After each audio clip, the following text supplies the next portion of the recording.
ತುಮಕೂರು ಜಿಲ್ಲೆಯ ಪಾವಗಡ ತಾಲೂಕಿನ ಬಾಪೂಜಿ ಸ್ವತಂತ್ರ ಪದವಿ ಪೂರ್ವ ಕಾಲೇಜಿನಲ್ಲಿ ಸೇವಾ ನಿವೃತ್ತಿ ಹೊಂದಿರುವ ಶ್ರೀ ಮುದ್ದಯ್ಯ ವಿಶ್ರಾಂತ ಪ್ರಾಚಾರ್ಯರಿಗೆ ಬೀಳ್ಕೊಡುಗೆ ಸಮಾರಂಭವನ್ನು ಹಮ್ಮಿಕೊಂಡಿದ್ದರು. ಈ ಕಾರ್ಯಕ್ರಮದ ಅಧ್ಯಕ್ಷತೆಯನ್ನು ಮಾಜಿ ಶಾಸಕರಾದ ಶ್ರೀ ಉಗ್ರ ನರಸಿಂಹಪ್ಪನವರು ವಹಿಸಿಕೊಂಡಿದ್ದರು. ನಂತರ ಶ್ರೀ ಮುದ್ದಯ್ಯನವರಿಗೆ ಗೌರವ ಸನ್ಮಾನ ಮಾಡಲಾಯಿತು. ವರದಿ ಗಣೇಶ್, ಪಾವಗಡ. ಈಗ ಸನ್ಮಾನವನ್ನು ಮಾಡ್ತಾ ಇದ್ದಾರೆ. ಹಾಗೆ ನರಸಪ್ಪ ಅವರು ಸನ್ಮಾನ ಸಮಾರಂಭ ಮಾಡ್ತಾ ಇದ್ದೀವಿ. ಒಬ್ಬೊಬ್ಬರೇ ಮಾಡಿ ಸರ್, ದಯವಿಟ್ಟು ತದನಂತರ ಬಸವಲಿಂಗ ಸರ್ ಕಡೆಯಿಂದ ಸನ್ಮಾನವನ್ನು ಮಾಡಲಿದ್ದಾರೆ.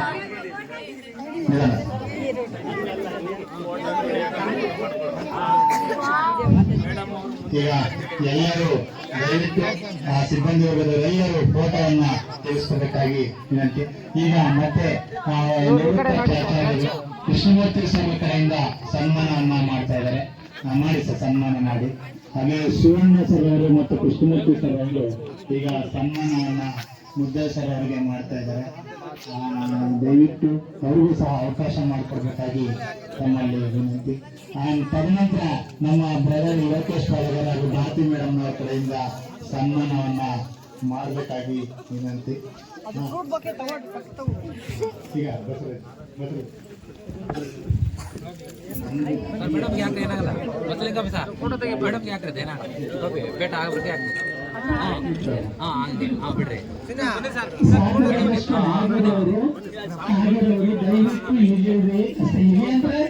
ಬೇರೆ ಏನು ಮಾತಾಡಕ್ಕಾಗೋದಿಲ್ಲ. ಕಾರ್ಯದರ್ಶಿಗಳಿಂದಲೂ ಈ ಸನ್ಮಾನ. ಮತ್ತೆ ನಾಗೇಂದ್ರ ಸರ್ ಅವರು ಈಗ ಇರ್ಲಿ, ಹಾಕು ಬಸವರಾಜ್, ಹಾಕು, ಪರವಾಗಿಲ್ಲ, ಹಾಕು. ಹಂಗೆ ಈಗ ನಮ್ಮ BN ಬೆಟ್ಟ ಶಿಕ್ಷಕರಾದಂತಹ ಬಸವರಾಜು ಹಾಗೂ ಮುರಾರ್ಜಿ ಶಾಲೆಯ ಶಿಕ್ಷಕರಾದಂತಹ ಶ್ರೀನಿವಾಸರವ್ರ ಕಡೆಯಿಂದ ಸನ್ಮಾನವನ್ನ ಮಾಡ್ತಾ ಇದ್ದಾರೆ. ಮಾಡಿ ಸನ್ಮಾನವನ್ನ ಮಾಡಿ ನಿಡಗಲ್ಲು ವಾಲ್ಮೀಕಿ ಮಠದ ಸಂಜಯ್ ಕುಮಾರ್ ಸ್ವಾಮೀಜಿ ಅವರ ಪಾದಗಳಿಗೆ ನಮಸ್ಕರಿಸುತ್ತಾ, ಹಾಗೂ ನನ್ನ ಅನ್ನದಾತರಾದ ಮಾಜಿ ಶಾಸಕರು, ಕಾರ್ಯದರ್ಶಿಗಳು ಆಗಿರತಕ್ಕಂಥ ಉಗ್ರಪ್ಪನವರ ನಮಸ್ಕರಿಸ್ತಾ, ಹಾಗೂ ನನ್ನ ಎಲ್ಲ ಸಿಬ್ಬಂದಿ ವರ್ಗದವರಿಗೂ ವಂದನೆಗಳನ್ನು ಹೇಳ್ತಾ, ವಿದ್ಯಾರ್ಥಿಗಳಿಗೂ ವಂದನೆಗಳನ್ನು ಹೇಳ್ತಾ, ಮಾತು ಕೇಳಿ ಕೇಳಿ ಎಲ್ಲ ಸಾಕಾಗೈತೆ ನಿಮಗೆ. ಅದಕ್ಕಾಗಿ ಕೇಳ್ತಕ್ಕಂಥ ಒಂದು ತಾಳ್ಮೆ ಇಲ್ಲ ಅಂತ ಅಂದ್ಕೊಂಡಿದ್ದೀನಿ. ಆ ಕಡೆ ನಾಗೇಂದ್ರ ಇರ್ಬೋದು, ಮಲ್ಲಿಕಾರ್ಜುನ ಇರ್ಬೋದು, ಎಷ್ಟೊತ್ತು ಮುಗಿಸಿದ್ರು ಸಾಕಪ್ಪ ಅಂತ ಭಾವನೆ ಆಗ್ತದೆ. ನರೇಂದ್ರ ಈ ಸಾಕಷ್ಟು ಎಲ್ಲ ಹೊಗಳೇ ಕಡೆ ಹೇಳ್ತಾರೆ. ಅದರಿಂದ ನಾನು ಬಹಳಷ್ಟು ಹೊಗಳಿದ್ದೀರ. ಅದರಲ್ಲಿ ಎಷ್ಟು ನನ್ನ ಕಾರ್ಯದಕ್ಷತೆ ಇತ್ತು ಇಲ್ಲವೂ. ನನಗೊಂದು ಹೆಮ್ಮೆ ಇದೆ, ನನ್ನ ಕಾರ್ಯದಕ್ಷತೆ ಇದೆ. ನಾನು ಉತ್ತಮವಾಗಿ ಕಾರ್ಯನಿರ್ವಹಿಸ್ತಕ್ಕಂಥದ್ದಕ್ಕೆ ಕೆಲವು ಅಂಶಗಳು, ಒಂದು 3 ಅಂಶಗಳ ಕಾರಣ. ಒಂದು, ನಮ್ಮ ಕಾರ್ಯದರ್ಶಿಗಳು. ನಾನು ಪ್ರಾಚಾರ್ಯರ ಸಂಘದಲ್ಲಿ, ಜಿಲ್ಲಾ ಪ್ರಾಚಾರ್ಯರ ಸಂಘದಲ್ಲಿ ಎಲ್ಲ ಪದವಿಗಳನ್ನು ಅನುಭವಿಸಿದ್ದೀನಿ. ಆ ಪದವಿಗಳನ್ನು ಅನುಭವಿಸ್ತಕ್ಕಂಥದ್ದಕ್ಕೆ ನಮ್ಮ ಕಾರ್ಯದರ್ಶಿಗಳೇ ಕಾರಣ. ಎಂದೂ ನನಗೆ ಅವರು ಎಲ್ಲಿದ್ದೀಯಾ, ಯಾಕೆ ಹೋಗ್ತೀಯಾ ಅಂತ ಕೇಳಿಲ್ಲ. ನಾನು ಹೋಗ್ತಕ್ಕಂಥದ್ದು ನನ್ನ ವಿದ್ಯಾಸಂಸ್ಥೆಯ ದೃಷ್ಟಿಯಿಂದಲೇ ಇತ್ತು. ಜೊತೆಗೆ ನನ್ನಲ್ಲಿ ಧೈರ್ಯ ಅನ್ನೋದಕ್ಕಿತ್ತು. ಫಸ್ಟ್ಗೆ ಇಲ್ಲಿ ಬಂದಾಗ ಇದು ಒಂದು ಬಂಡೆ. ಈ ಬಂಡೆಯಲ್ಲಿ ಕಟ್ಟಡವನ್ನು ಕಟ್ಟಬೇಕಾದ್ರೆ ಕೆಲವು ವ್ಯಕ್ತಿಗಳು ಇಲ್ಲೇ ಅಕ್ಕಪಕ್ಕ ಇರ್ತಕ್ಕಂಥವ್ರು, ನ್ಯಾಚುರಲ್ ಹೆಂಗಿರ್ತೈತೋ ಹಂಗೆ ಇರ್ಬೇಕು, ಇಲ್ಲಿ ತಲೆ ಉಯರ್ತವೆ ಅನ್ನೋರು. ನನ್ನ ಹತ್ರ ಒಂದು ಧೈರ್ಯ ಇತ್ತು.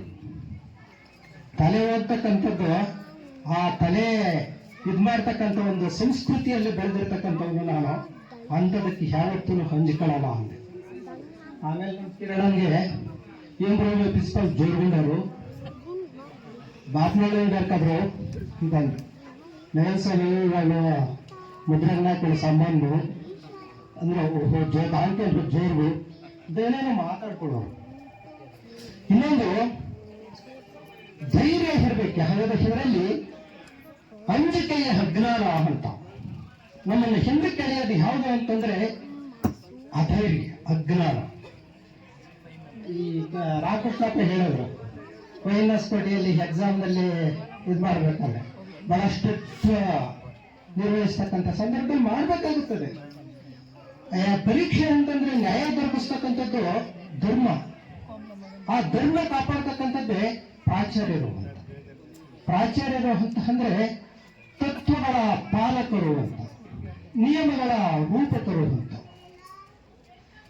ಆ ಇದರಲ್ಲಿ ಪರೀಕ್ಷೆ ಸ್ಟ್ರಿಕ್ಟ್ ಮಾಡುವಾಗ ಯಾರ ಅಲ್ಲಿ ಒಬ್ಬರು ಉಪನ್ಯಾಸಕರು ಬಂದು, ಸರ್ ನೀವು ಹಿಂಗೆಲ್ಲ ಮಾಡಿದ್ರೆ ಎಕ್ಸಾಮ್ ಆದ್ಮೇಲೆ ಬಹಳ ಹೆಚ್ಚು ಕಮ್ಮಿ ಮಾಡ್ತಾರೆ ಅಂದ್ರು.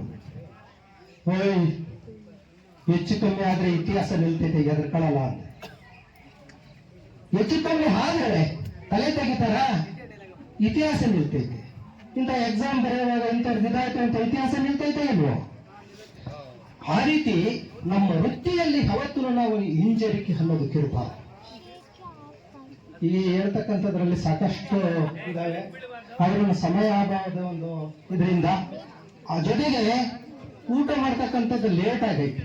ಆ ಒಂದು ದೃಷ್ಟಿಯಿಂದ ವಿದ್ಯಾರ್ಥಿಗಳಲ್ಲಿ ಮತ್ತೆ ಎಲ್ಲರಲ್ಲಿ ಒಂದು ಮನವಿ ಮಾಡೋದು ಅಂದ್ರೆ, ಹೊಸ ವರ್ಷ ಬರ್ತಾ ಐತೆ, ಇದರಲ್ಲಿ ಯಾರನ್ನು ದಯವಿಟ್ಟು ಹೊಸ ಸಂಸ್ಕೃತಿಗೆ ಮಾರು ಹೋಗ್ಬೇಡ್ರಿ. ಅಲ್ಲಿ ಪಾರ್ಟಿ ಇಲ್ಲಿ ಪಾರ್ಟಿ ಅನ್ನೋದಕ್ಕೆ ಕಟ್ಟು ಬಿಡ್ಬೇಡ್ರಿ ದಯವಿಟ್ಟು. ಇತ್ತೀಚೆಗೆ ಹೊಸ ವರ್ಷಗಳು ಬೆಳ್ತಕ್ಕಂಥ ಸಂದರ್ಭದಲ್ಲಿ ಕೇಳ್ತಕ್ಕಂಥದ್ದೇ ಜಾಸ್ತಿ. ಆ ಕೆಟ್ಟ ಇದಕ್ಕೆ ಹೋಗ್ಬಾರ್ದು. ಅಂಬೇಡ್ಕರ್ ಶಿಕ್ಷಣ ಅಂದ್ರೆ ಏನು ಅಂತ ಒಂದು ಹೇಳ್ತಾರೆ. ಶಿಕ್ಷಣ ಅಂದ್ರೆ ಕೇವಲ ಅಕ್ಷರ ಕಲಿಯತಕ್ಕಂಥದ್ದು ಅಲ್ಲ, ಓದ ಬರಹ ಅಲ್ಲ, ಮಾನವೀಯ ಮೌಲ್ಯಗಳನ್ನು ಉಳಿಸ್ಕೊಳ್ತಕ್ಕಂಥದ್ದು. ಮಾನವೀಯ ಮೌಲ್ಯಗಳು ಅಂತಂದ್ರೆ ಏನು? ಇನ್ನೊಬ್ಬರ ಹಕ್ಕನ್ನು ನಾವು ಗೌರವಿಸಬೇಕು, ಇನ್ನೊಬ್ಬರನ್ನ ಸಮಾನರನ್ನಾಗಿ ಕಾಣಬೇಕು, ಪ್ರತಿಯೊಬ್ಬರಲ್ಲೂ ಸಮಾನತೆ ಇದೆ ಅಂತಕ್ಕಂಥ ಒಂದು ಭಾವನೆ ಬರಬೇಕು. ನನ್ನಂತೆ ಬದುಕ್ತಕ್ಕಂಥ ಸ್ವತಂತ್ರ ಐತೆ ಅವನಿಗೆ, ನನ್ನಂತೆ ವಿದ್ಯಾಭ್ಯಾಸ ಮಾಡ್ತಕ್ಕಂಥ ಒಂದು ಸ್ವತಂತ್ರ ಐತೆ ಅವನಿಗೆ. ಕರ್ತವ್ಯಗಳು ಏನಿದಾವೆ ಆ ಕರ್ತವ್ಯಗಳನ್ನ ತಿಳಿಸ್ತಕ್ಕಂಥದ್ದೇ ವಿದ್ಯಾಭ್ಯಾಸ. ಸಾಕಷ್ಟು ನನ್ನ ಜೀವನದಲ್ಲಿ ಮಾತಾಡೋದ್ರಿಂದ ಜಾಸ್ತಿ ಐತೇನೆ ಅಂತ ಅನ್ಕೊಂತೀನಿ.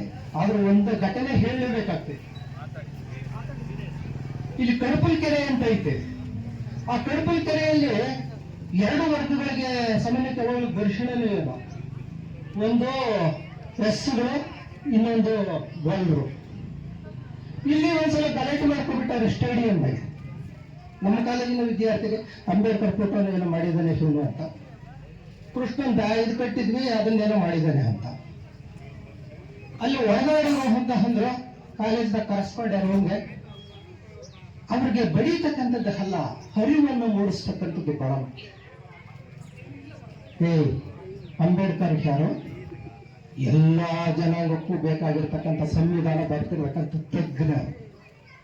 ಕೃಷ್ಣ ಯಾರು? ಎಲ್ಲಾ ಜನಾಂಗನ ಪೂಜೆ ಮಾಡ್ತಕ್ಕಂಥ ದೇವರು. ಇಡೀ ರಾಜಕಾರಣ ನಿಂತಿರ್ತಕ್ಕಂಥದ್ದೇ ಕೃಷ್ಣನಿಂದ.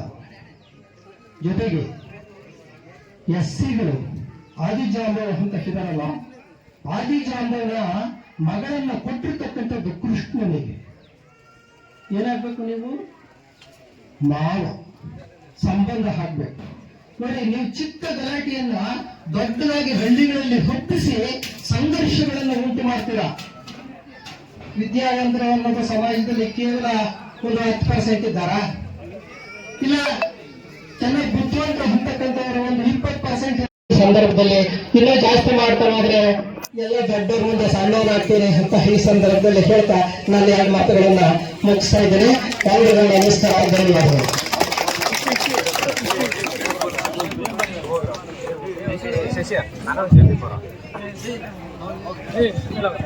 ನಿವೃತ್ತ ಪ್ರಾಚಾರ್ಯರು ಶ್ರೀ ಮುದ್ದಯ್ಯ ಸರ್ ಅವರು ಬಹಳ ವಿಸ್ತಾರವಾಗಿ ಅವರ ಒಂದು ವೃತ್ತಿ ಜೀವನದಲ್ಲಿ ನಡೆದಂತಹ ಸಿಹಿ ಘಟನೆಗಳು, ಕಹಿ ಘಟನೆಗಳ ಬಗ್ಗೆ ಮತ್ತು ಆಡಳಿತಾತ್ಮಕವಾಗಿ ಸಂಘಟನೆಯ ಬಗ್ಗೆ ಹೇಗೆ ನಡ್ಕೊಂಡು ಬಂದ್ವಿ ಅನ್ನೋ ಒಂದು ದಾರಿಯನ್ನ